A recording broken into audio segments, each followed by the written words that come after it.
esteemed audience, I'm back again. Let me try to answer this other question somebody just sent. He wants to know the difference between your and your. Well, the first your is spelled Y-O-U-R, your, and the second one is spelled Y-O-U apostrophe R-E. Well, these are also homophones.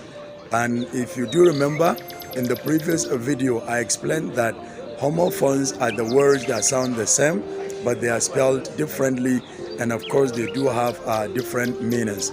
So let's talk about the usage and the meanings as well. Da Hausa, kalmar yiwa wadda ta farko ita ce Y-O-U-R, sai kuma ta gaba Y-O-U apostrophe R-E. Ta farko yiwa, we use it to indicate possession, something that belongs to you. But in Hausa, it has three different meanings. You, kai, you, ke, you, who. Okay? Good. So if you want to indicate possession, in kuna son ku nuna mallaka, wato ka ce wani abu naka ko naki ko naku, you can use Y-O-U-R, your. For example, I can say, here is your book.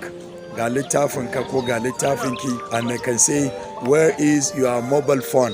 Ina wayar ka ko ina wayar ki. So this is how to make use of the first your. The second one, which is spelled Y-O-U apostrophe R-E. Ta biyun kuma wadda ake spelling ɗinta Y-O-U apostrophe R-E.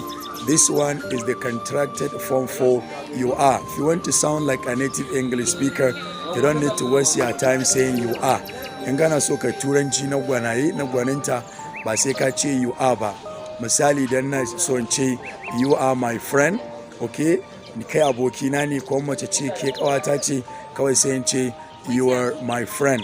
Wanne na nufin you are my friend, kai abokina ne ko kuma ke kawata ce.